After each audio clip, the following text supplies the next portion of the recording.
쫄지 마. 속상하지 마. 낙담하지 마. 내가 너를 찾아왔잖아.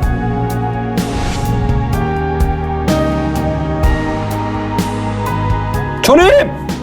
저 좀 살려주세요. 저 좀 봐주세요.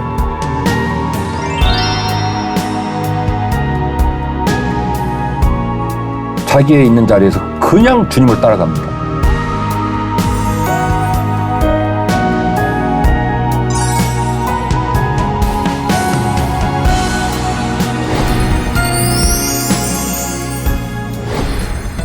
주인 씨 잘 지내셨지요? 네, 목사님 얼굴이 환하세요. 그러게요. 오늘은 좀 기쁘게 더 깊이를 촬영하고 싶은 욕심이 있습니다. 오늘은 노래로 시작을 해보려고 해요. 네, 무슨 노래인가요? 이 노래예요. 오빤 강남스타일. 오빤 강남스타일. 춤을 추셔야 되는 거 아니에요? 맞아요. 창피해. 주인 씨 이 노래 잘 알죠? 그럼요. 싸이라는 가수의 강남스타일이라는 노래입니다. 요 노래가 언제 발표가 됐냐면 2012년도에 네, 기억합니다. 10년 전에 네. 10년 전에 발표가 돼서 전 세계를 들었다 놨다 했죠. 이 싸이라는 가수가 딱 10년 만에 새로운 신곡을 발표를 했습니다. 네, 맞습니다. 혹시 들어본 적 있어요? 떼떼이라고 신곡 맞아요. 발표했잖아요. 난 아직도 이해는 못하겠지만 노래 이름이 떼떼죠. 떼떼. 그런데 놀랄만한 사실은 이 떼떼을 발표하고 유튜브를 업로드를 한 이후 딱 일주일 만에 1억 뷰가 됐어요. 와. 일주일 만에 1억 뷰. 그래서 많은 사람들이 이것을 사회 현상으로 봐야 된다라고 얘기를 하는 거예요. 제가 가사를 써왔는데 노래 스타일로는 못 들으니까 주인 씨가 이해하세요. 이번에 발표한 4월 달에 발표한 떼떼입니다. 20, 22, PSY, Coming Back, 이리 오너라. 우리 다시 웃고 울고 찢고 벗고 렛츠고 로코 팬데믹스 오버 호 이런 거예요. 네. 똑같은 패턴이에요. 노래 제목의 스타일, 가사의 스타일, 메시지의 흐름이 똑같은 스타일이에요. 아주 독특한 스타일인데 기존에 실력 있는 가수들이 별로 잘 안 쓰는 문장과 흐름들을 갖고 있어요. 당신이 스스로 연예 방송에 나오셔도 여러 번 얘기하기를 그분은 머리도 이 전문 스타일리스트가 못 만지가 한대요. 당신이 직접 한대요. 왜 그러냐면 당신 스타일이 너무 독특해서 그렇대.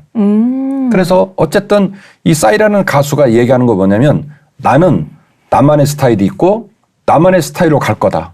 맞아요. 그 개성이 이번에 새로 발표된 신곡에도 고스란히 드러나는 것 같습니다. 맞습니다. 그러니까 수많은 경쟁자가 있고 수많은 콘텐츠가 있어도 싸이라는 사람이 독보적으로 빛이 나는 이유는 그 사람만의 독특한 무엇 때문이냐면 스타일 때문이에요. 네. 그 사람의 개성. 그 사람만이 가질 수 있는 에너지가 싸이에게 있고 싸이는 말하기를 나는 이 개성을 이 스타일을 바꿀 마음이 없다. 앞으로 늙어서도 이거 할 거라는 거예요. 그래서 그 독특성을 가지고 싸이라는 사람의 브랜드를 만들어내게 된 것이죠. 목사라는 사람이 갑자기 싸이 얘기를 왜 할까? 더 깊이 오늘 이 귀한 시간을 통해서 우리도 스타일이란 패턴을 가지고 성경을 좀 보려고 하는데 이른바 예수님 스타일. 그렇군요.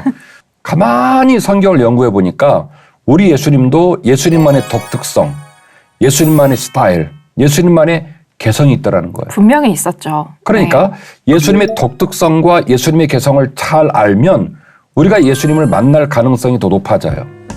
예수님의 스타일을 잘 이해하면 예수님이 더 우리 마음속으로 깊이 다가올 수 있는 그런 기회가 내게 와요.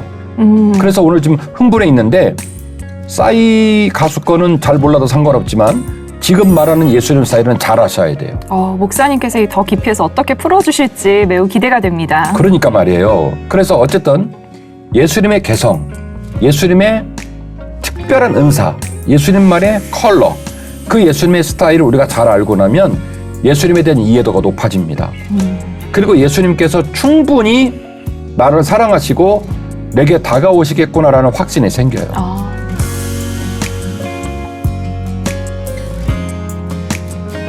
세 가지의 인물을 소개할 거예요. 네. 세 가지 사건, 세 가지 인물을 소개하는데 지금 예수님께 스타일이 있다고 그랬죠. 예수님의 개성, 예수님의 특징이 있다고 그랬죠. 네. 제 주장이 맞으면, 제 주장이 근거가 있다면 세 가지 사건과 세 가지의 인물에 똑같이 루틴하게 나타나야 돼요. 예수님 스타일이, 네. 예수님의 개성이, 예수님의 특징이 그대로 나오면 그렇죠. 그러면 네 번째 인물, 네 번째 사건은 내가 될 수 있겠구나라는 자신감이 생깁니다. 제가 노리는 게 그거예요. 네. 네 번째 인물은 누가 하자? 우리가 하자. 내가 하자. 첫 번째 소개할 사람은 사마리아 수가성에 있는 우물가 여인 이야기입니다. 오, 네. 요한복음 4장 3절에서 20절 구간에 나오는 내용인데요. 요한복음의 서두에 나오는 잘 아는 사건. 주님께서 사마리아 땅을 들어가서 수가성에 있는 여인을 만나서 물 좀 다오 이 얘기를 나눈 얘기거든요. 근데 이 이야기는요. 곰곰이 성경을 읽어보면 뭔가 좀 이물감이 있어요. 자연스럽지 않아요. 유대를 떠나서 다시 갈릴리로 가실새 사마리아를 통과하여야 하겠는지라. 사마리아에 있는 수가라 하는 동네에 이르시니 야곱이 그 아들 요셉에게 준 땅이 가깝고 거기 또 야곱의 우물이 있더라. 예수께서 길 가시다가 피곤하여 우물 곁에 그대로 앉으시니 때가 6시쯤 되었더라. 아멘. 자, 사마리아 땅은 동족의 땅입니까? 이방인의 땅입니까? 이방인의 땅이요. 이방인의 땅이죠. 네. 아이러니한 건 지형적인 위치는 동족의 땅입니다. 갈릴리도 사마리아도 유다도 요 세 도가 쫙 붙어 있고 같이 합쳐서 이게 이스라엘이에요. 네. 그러니까 지형적으로는 이방인의 땅이 아닌데 이방인의 땅이 되고 말았죠. 이른바 아수르의 그 전쟁사 이야기를 중심으로 계속돼 왔던 이방화 이야기들. 그래서 이스라엘 백성이 갈릴리에서 유다를 갈 때도 웬만하면 사마리아를 안 들어갑니다. 네. 유다에서 갈릴리를 갈 때도 웬만하면 사마리아를 안 들어갑니다. 그런데 왜 주님은 꼭 사마리아를 통과하셔야 했을까? 또 예수님이 사마리아를 들어간 것도 그렇지만 예수님이 사마리아를 들어가 가지고 정오 12시, 낮 12시에 물을 깃고 있는 여인을 만납니다. 이것도 되게 이상한 거예요. 왜냐하면 낮 12시에서는 대부분의 동네 사람이 물을 기르지 않습니다. 네. 팔레스타인은 일교차가 너무 크기 때문에 저녁 시간이나 아침 시간에 물을 깃지 낮에는 물을 기르지 않아요. 네. 그 말은 무슨 얘기냐? 이 여인이 뭔가 사연을 갖고 있다는 거예요. 그렇죠. 세 번째 낯설은 상황은 주님께서는 굳이 우리가 아는 너무너무 유명한 부분이 여기서 나오거든요. 요한복음 4장 24절. 하나님이 영이시니 예배하는 자는 영과 진리로 예배할지니라. 이 얘기가 여기서 나오는데 네. 이 어마어마한 이야기, 대부분의 모든 크리스찬들이 외우는 이 이야기가 굳이 왜 사마리아 땅에서 나와야 되는가? 이방인에게 왜 이 거룩한 얘기를 주님은 들려주셨는가? 예루살렘에서 해야 어울리지 않겠습니까? 그것도 싫으시면 갈릴리 고향 나라 가셔서 고향 땅 가셔서 거기서 말씀하셔야 그래도 개연성이 있지 않습니까? 요한복음 4장 24절이라는 그 어마어마한 본문, 그 거룩하고 아름다운 이야기를 굳이 왜 꼭 사마리아에서 하셔야만 했는가? 이런 얘기죠. 주인 씨 지금 제가 세 가지의 낯설은 것들, 세 가지의 수상한 점들을 말씀을 드렸는데 어떻게 좀 그 이유가 떠오르시나요? 목사님 이런 이유 아니었을까요? 떠오르는 게 있나요? 저는 사마리아 하니까 목사님께서 예전에 네. 땅끝까지 이르러 복음을 전할 때 사마리아 네. 잊지 말고 가라고 하셨잖아요. 네. 그래서 그 이방인이 아니라 우리가 품어야 할 동족이고 나의 형제 자매이기 때문에 이 사마리아가 중요하다, 풀고 가야 한다라고 했었던 말씀이 다시 사마리아 떠오릅니다. 풀고 가 그랬죠? 맞아요. 사마리아 풀고 가. 근데요. 이 사마리아를 풀고 가라는 메시지는 누구의 메시지냐면 우리 예수님의 메시지예요. 네. 예수님의 제자들도 아직은 노하거나 아니면 감히 노는 못해도 마음에서 저항이 있는 거예요. 불편한 상황이죠. 가기 싫어. 네. 그러니까 오늘 이 본문의 내용은 일단은 제가 말씀드리는 건 어쩌다가 들어가신 게 아니라는 거예요. 예수님께서는 아무리 봐도 이 사마리아 땅을 들어가시는 노정이 이 시간에 물을 깃고 있는 여인을 염두에 두신 것 같아요. 맞아요. 의도가 있었다. 주님 스타일이다. 주님의 마음 가운데 강력한 의지를 갖고 있었다라고 저는 보는 거예요. 사마리아 여자 한 사람이 물을 길르러 왔음에 예수께서 물을 좀 달라 하시니 이는 제자들이 먹을 것을 사러 그 동네에 들어갔음이로라. 사마리아 여자가 이르되 당신은 유대인으로서 어찌하여 사마리아 여인인 나에게 물을 달라 하나이까 하니 이는 유대인이 사마리아인과 상종하지 아니함이로라. 아멘. 아멘. 주님께서 그 사마리아 땅에 들어가서 낮 12시에 물을 기르고 있는 여인한테 물 달라고 말합니다. 근데 여인은 이게 용납이 안 돼. 왜? 네. 한 번도 이런 식으로 대화를 걸은 적이 없다. 왜? 유대인은 사마리아 사람한테 말을 걸지 않는다. 소통하지 않는다. 그런데 왜 당신은 나한테 말을 거냐 이 얘기거든요. 그 말은 무슨 얘기냐. 거꾸로 얘기를 하면 주님께서는 이 여인을 만나러 가셨다는 거예요. 이르시되 가서 내 남편을 불러오라. 여자가 대답하여 이르되 나는 남편이 없나이다. 예수께서 이르시되 네가 남편이 없다 하는 말이 옳도다. 너에게 남편 5이 있었고 지금 있는 자도 내 남편이 아니니 내 말이 참되도다. 아멘. 아멘. 자, 주님께서 이 여인과의 대화를 통해서 이 여인에게 말합니다. 너 가서 남편을 데리고 와라. 그러니까 이 여인은 주님이 이 여인을 모르는 줄 알았어요. 그래서 애둘러서 이제 디펜스를 하는데 저 남편 없어요 라고 얘기를 하니까 주님이 그런 거예요. 그래, 맞아. 너 옛날에 남편이 5명이 있고 지금 있는 사람도 네 남편이 아니야. 이 얘기를 딱 듣고 여인이 팍 거꾸러지죠. 자, 이 이야기를 통해서 알 수 있는 일은 이 여인이 이 지역의 이 마을의 공동체 사람들에게 얼마나 괴롭힘을 당하고 혼란을 당하고 절치부심이 어려운 상황이 있었는지를 엿볼 수가 있는 거예요. 그래서 몇 시에 나와 있냐면 낮 12시에 네. 사람들이 있으면 수근거리고 째려보고 뭐라고 하니까 낮 12시에 아무도 없는 시간에 물을 깃고 있었다라고 하는 것이죠. 그리고 예수님께서는 누구도 주목하지 않고 마을에서는 왕따를 시키고 사람들이 손가락질하는 이 여인에게도 예수님의 사랑하시는 그 모든 사람들이 드릴 가장 아름답고 영화로운 예배가 담겨지기를 원했어요. 그게 바로 예수님의 스타일이에요. 네. 사람들은요, 다 자기 스타일이 있습니다. 현대사회는 어떤 스타일을 쫓아가냐면 명예를 쫓아가고 부를 쫓아가고 아름다움을 쫓아가물 멋있는 걸 쫓아가고 행복한 장소를 쫓아가겠죠. 그런데 예수님 스타일은 아주 독특해요. 낮은 자리로 흘러갑니다. 홀로 있는 사람의 눈물을 헤아립니다. 슬프고 무거움을 짐을 지고 그래서 하루하루가 너무너무 버거운 사람을 주님은 좋아하십니다. 오늘 이 아침에 더 깊이를 보시면서 우리 시청자들 중에는 지난밤에도 밤새 한잠도 못 자고 하루를 시작한 분이 계실 거예요. 주님이 여러분의 마음을 가장 잘 아시고 사랑하십니다. 아멘. 왜냐하면 그것이 우리 주님의 스타일이에요. 우리 주님의 개성, 우리 주님의 강력한 에너지예요. 예수께서 이르시되 여자여 내 말을 믿으라. 이 산에서도 말고 예루살렘에서도 말고 너희가 아버지께 예배할 때가 이르리라. 아버지께 참되게 예배하는 자들은 영과 진리로 예배할 때가 오나니 곧 이때라. 아버지께서는 자기에게 이렇게 예배하는 자들을 찾으시느니라. 하나님은 영이시니 예배하는 자가 영과 진리로 예배할지니라. 아멘. 아멘. 예수님이요, 이 불쌍한 여자한테 기회를 줘요. 물 떠달라는 얘기하고 내가 너에게 주는 물은 영원히 목마르지 않는다. 그래서 그가 예배할 수 있도록 용기를 주거든요. 네. 그러니까 이 여자가 용기를 내요. 그래서 주님께 얘기를 해요. 주님, 알았어요. 주님이 보통 민간인이 아니라 저에게 생명을 주시기에 오신 줄을 이제 제가 믿어요. 그래서 제가 질문할게요. 그러면 제가 예배를 이제 시작하려고 하는데 어디서 해야 되죠? 그리심 산에서 해야 됩니까? 예루살렘 산에서 해야 됩니까?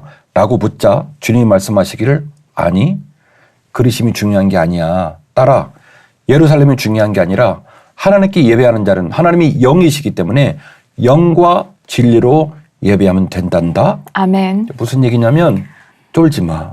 속상하지 마. 낙담하지 마. 내가 너를 찾아왔잖아.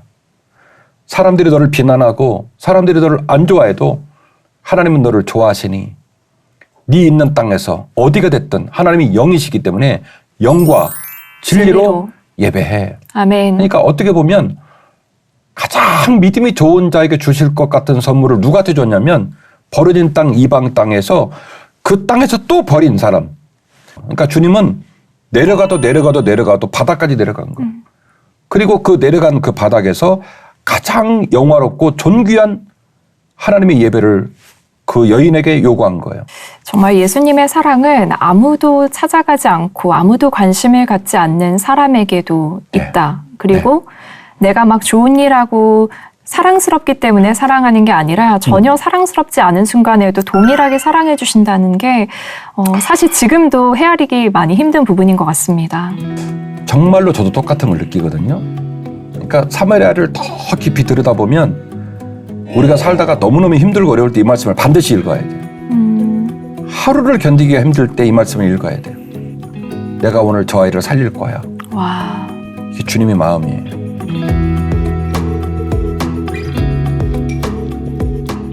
자, 두 번째 돌감람나무 위에 있는 삭개오 얘기인데요. 네. 삭개오 들어봤죠? 그럼요.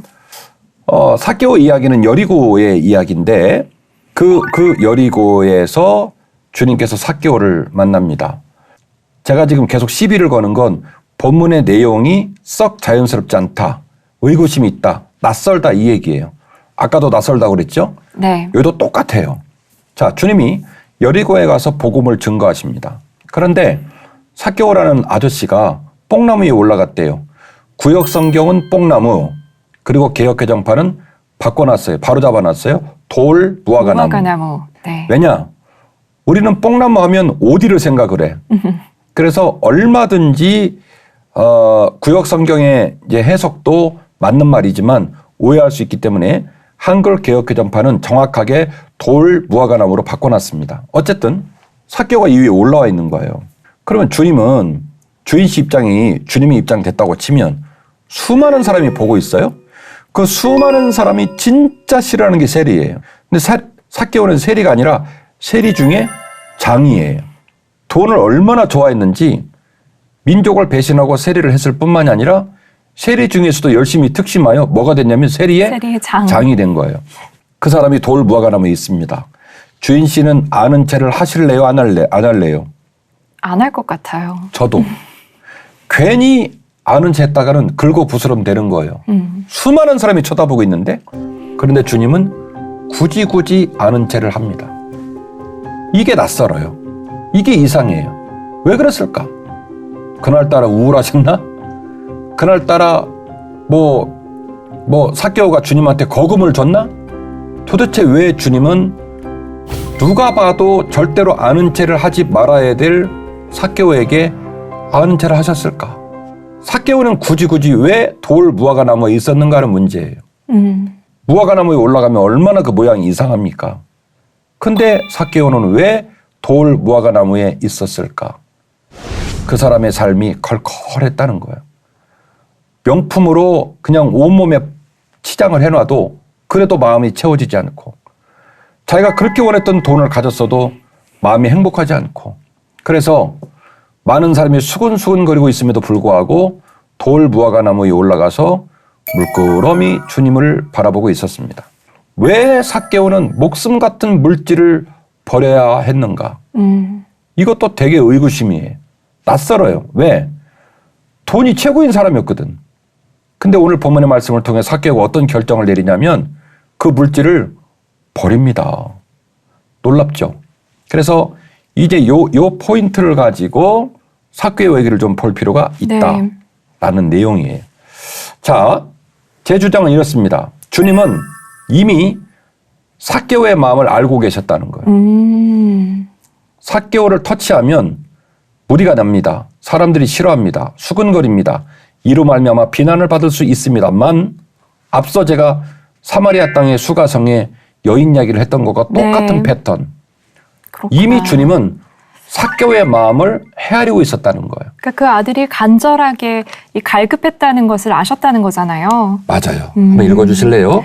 예수께서 그곳에 이르사 쳐다보시고 이르시되 삭개오야 속히 내려오라.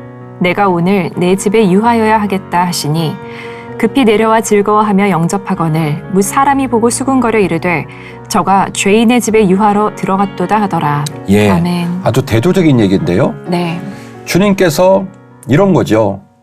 지금의 모양새로 따지면 주님은 여기서 말씀을 증거하고 있고 수많은 무리가 있고 그 무리의 뒤쪽 돌 무화과 나무에 누가 있냐면 삭개오가 있습니다. 네. 제가 예수님이라고 치고 우리 주인 씨가 예수님이라고 치고 말씀을 증거했어요. 끝났어. 이제 가야 돼. 그러면 어디로 가면 되냐면 삭개오 씨의 반대로 가면 되는 거예요. 자연스럽게 빠지면 돼. 그러면 되는 거예요. 그러면 이제 삭개오 씨는 뻘쭘해지겠죠. 무한하게 될 상황인데 주님은 굳이 거꾸로 무리를 뚫고 나가서 어디로 갔냐면 삭개오가 삭개오. 있는 돌 무화과 나무 밑으로 간 거예요. 네. 그리고 손을 내밀었어요. 얘야 내려오거라. 내가 오늘 너의 집에 유할 것이다. 와. 그러자마자 삭개오 아저씨가 좋아가지고 오늘 보니까 읽으셨지만 네. 기뻐서 내려와서 주님을 네. 영접했다. 그리고 아니나 다를까 옆에 있는 군중들은 수근수근거리고 비난을 하기 시작합니다. 저 사람이 오늘 죄인의 집에 들어간다. 자, 그런 비난을 감수하고라도 주님은 삭개오에게 손을 내밀었어요. 이걸로 보아 주님께서는 어쩌다 그렇게 된 게 아니라 삭개오의 마음을 이미 알고 아셨다. 계셨다는 네. 거예요. 그리고 삭개오는 두 번째로 제가 아까 그랬죠. 왜 돌 무화과 나무에 올라갔냐. 많은 신학자들이 해석하고 있고 저도 동의하고 있는 바인데 삭개오는 지금 내면적으로 갈등하고 있다는 거예요. 내면적으로 갈등하고 있다. 예수께서 여리고로 들어가 지나가시더라. 삭개오라 이름하는 자가 있으니 세리 장이요 또한 부자라. 그가 예수께서 어떠한 사람인가 하여 보고자 하되 키가 작고 사람이 많아 할 수 없어 앞으로 달려가서 보기 위하여 돌 무화과 나무에 올라가니 이는 예수께서 그리로 지나가시게 되밀어라. 아멘. 자, 여리고 성은요 또 다른 말로 종려나무의 성읍이라 그래요. 오, 종려나무의 성읍이요. 그러니까 여리고 성에서 가장 많이 보는 나무는 돌 무화과 나무가 아니라 종려나무예요. 종려나무군요. 어디를 봐도 올라갈 수 있는 나무가 종려나무예요. 네. 그런데 왜 삭개오는 굳이 돌 무화과 나무로 올라갔을까? 그렇네요. 왜 그랬을까요? 이건 저의 고민이기도 하고 신학자들의 고민이어서 다행히 많은 신학자들이 연구를 했어요. 그래서 네. 삭개오가 체면을 차리면서 고민하고 있다. 종려나무에 비해서 돌 네. 무화과 나무는 종려나무에 비해서 좀 더 낮아요. 그래서 땅에서는 주님이 안 보이고 네. 올라간다고는 하나 종려나무까지는 안 올라가고 딱 중간쯤에 있는 돌 무화과 나무에 올라가서 주님을 보고 있는 거예요. 그러니까 그 외부적인 행위를 보면 내면이 들여다 보이는데 지금 안에서 이렇게 내홍을 앓고 있는 거예요. 고민하는 거예요. 그렇군요. 본인이 이래봐도 세리의 장인데 네. 명품 두르고 있는데 사람들을 쳐다보고 있는데 그런데 내가 나무로 올라간다? 부담이 되죠. 그런데도 올라갈 수밖에 없는 것은 그 안에 있는 내홍. 간절함이 있었죠. 네. 네. 내가 돈을 가졌는데 행복하지 않지? 왜 이러지? 그래서 주님을 만나고 싶은 간절한 마음이 있어서 이 사람의 내홍이 돌 무화과 나무라고 하는 나무에 상징적으로 맺혔다라고 많은 신학자들이 해석을 하고 저도 공감을 합니다. 마지막 놀라운 얘기입니다. 그렇게 내홍하고 있었고 고민하고 있던 삭개오의 가슴에 예수 그리스도의 복음이 딱 들어가니까 삭개오가요. 그가 생애 가장 소중하다고 생각했던 물질을 버려버립니다. 내려놓아요. 네. 물질을 버려버려요. 말씀을 들었던 삭개오가 스스로 주님께 먼저 말을 합니다. 주님, 제가요 돈만 알았던 사람이에요. 돈 때문에 평생을 바친 사람이에요. 그런데요, 저 오늘 이후로 제 가진 소유의 반을 팔아서 가난한 자에게 나누겠습니다. 와. 그리고요, 제가 불법적으로 뺏은 것이 있다면 4배로 갚겠습니다. 와. 라고 삭개오가 말을 합니다. 그러니까 가장 중요한 게 무엇인지 본질을 깨닫게 된 거네요. 맞습니다. 제가 말하는 지점은 이 지점이에요. 굳이 왜 삭개오였냐? 굳이 왜 삭개오는 돌 무화과 나무에 있었냐? 그리고 그 갈급한 마음, 그 괴로움, 그 심리적 내용을 섬세하게 알아채신 주님께서 못사람들의 비난과 갈등들을 감수하고 뚫고 가 그 사람에게 손을 내민 거예요. 멋지다. 네. 그리고 그 사람을 기필코 살려내신 거죠. 아멘.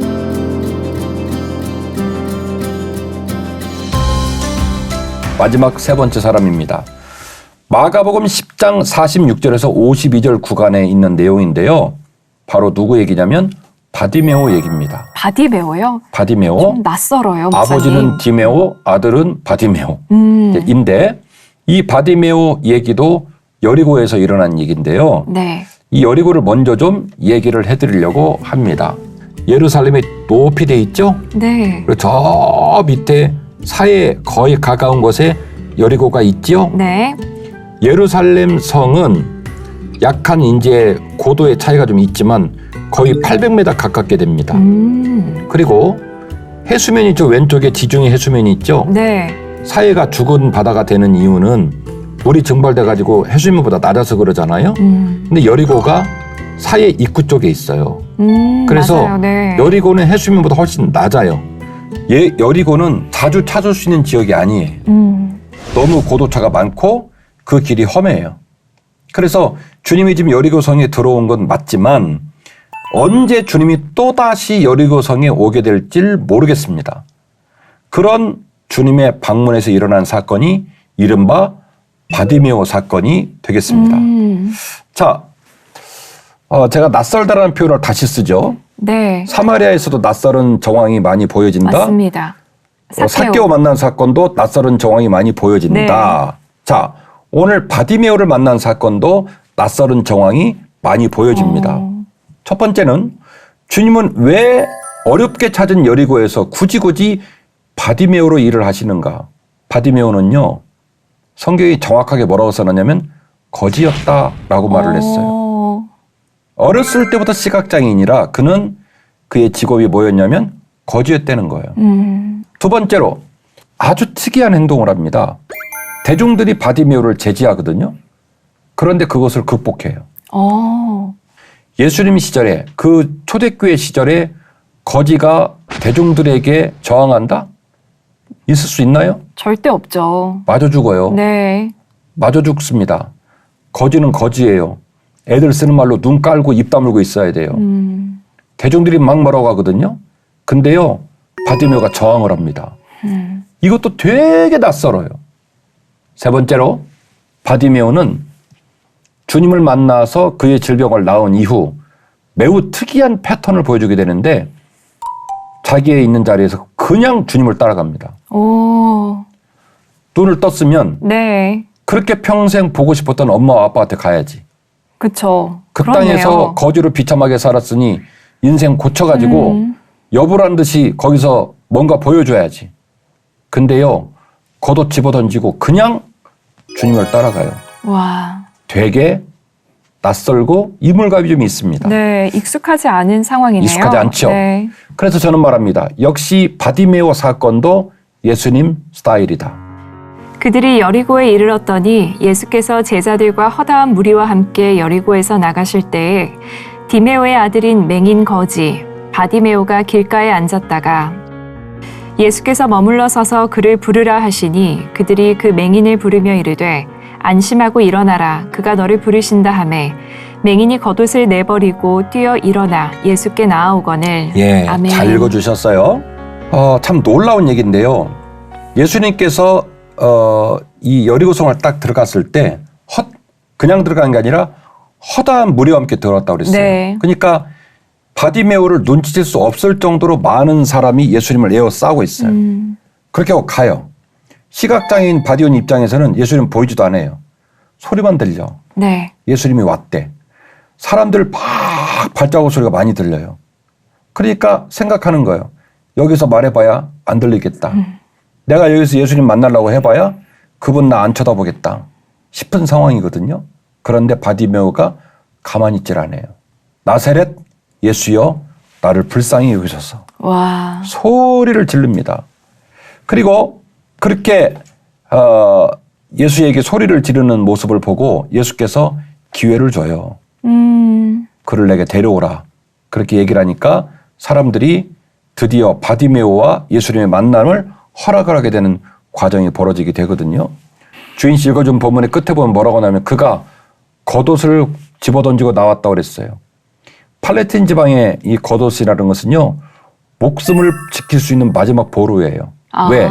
일교차가 큽니다. 네. 낮에는 무척 덥지만 저녁에는 얼어 죽어요. 겉옷을 집어던졌다? 다시 입을 마음이 없는 거예요. 그거 없으면 죽거든요. 그러니까 이거는 자기를 지키는 생명줄인 겉옷마저도 집어던지고 예수께 나온 거예요. 그 안에 있는 간절한 마음을 주님께서 아셨어요. 저 이제 그 세 명의 공통점이 뭔지, 예수님 스타일의 공통점이 뭔지 알 것 같아요. 뭐야?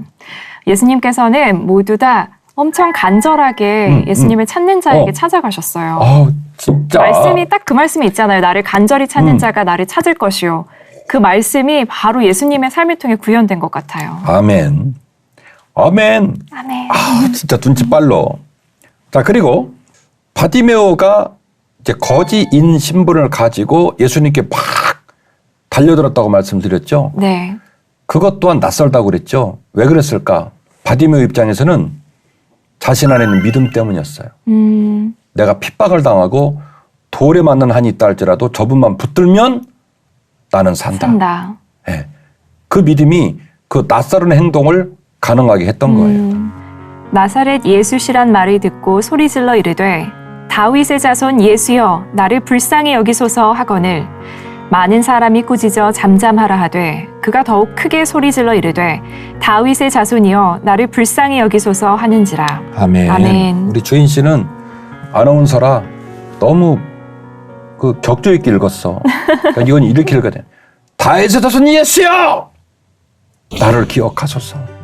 예수님 나 한 번만 기억해 주세요. 막 절절하게 주님을 찾으니까 주변에서 말해요. 야 조용히 안 해? 입 다물어. 야 주님이 지금 너를 쳐다보고 온 게 아니야. 수많은 사람이 주님 따라가는데 입 다물어 조용히 해. 그러니까 뭐라 하냐. 더 크게 소리 질러서 주님 저 좀 살려주세요. 저 좀 봐주세요. 그에게는 믿음이 있었어요. 내가 마저 죽을 한이 있다 할지라도 나는 누구 붙들겠다? 예수님 그리스도. 붙들겠다. 이런 마음이 있었다는 것이죠. 그리고 그걸 예수님께서 알아보신 거죠. 그렇죠. 그렇죠. 그리고 바디메오는 믿음의 증거를 따라 그의 삶을 새롭게 시작을 합니다. 아멘. 예수께서 말씀하여 이르시되 내게 무엇을 하여 주기를 원하느냐? 맹인이 이르되 선생님이여 보기를 원하나이다. 예수께서 이르시되 가라 내 믿음이 너를 구원하였느니라 하시니 그가 곧 보게 되어 예수를 길에서 따르니라. 아멘. 이와 비슷한 본문이 요한복음 5장에도 나옵니다. 거기는 베데스다 연못이에요. 성경은 말합니다. 그가 이미 38년 된 병자였다고. 네. 주님께서요. 그가 그 병이 벌써 오랜 줄 아시고 그를 찾아가셔서 이렇게 물어봐요. 얘야 베데스다 연못에 온 지는 얼마나 됐니? 물이 언제 통했니? 그 물이 통했을 때 너는 왜 못 들어갔니? 라고 물어보지 않으셨어요. 뭐라고 말씀한 줄 아십니까? 병자여 네가 병 낫기를 원하느냐. 그러면 정답이 뭐예요? 아멘 주 예수여 내가 병 낫기를 원하나이다. 이렇게 나와야 돼요. 근데 요한복음 5장을 보면 이 아저씨가 되게 이상한 말을 해요. 주님 제가 사실은 38년 됐고요.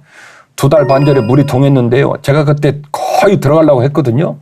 근데 누가 새치기 하고 말았어요. 막 이런 식으로 계속 이 베데스다 연못에 자기가 물에 통하면 들어가야 되는 신분이라는 얘기를 해주느라고 너무나 많은 이야기를 써버립니다.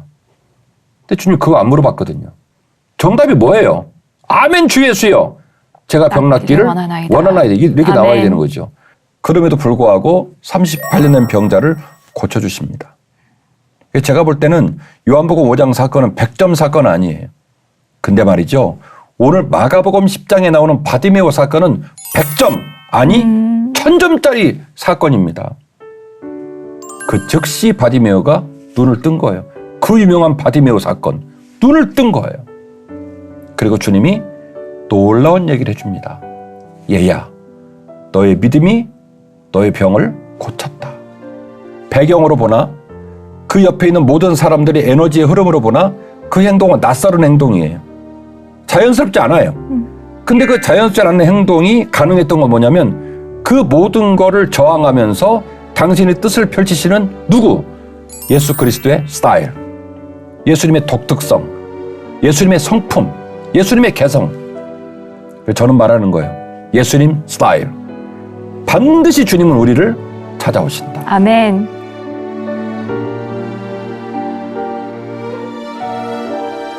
오늘 제가 들려드린 이 얘기의 결론이 더 중요해요.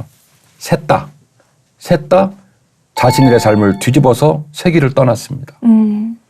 사마리아 수가성 여인 말씀드렸죠. 왕따였다고. 근데요.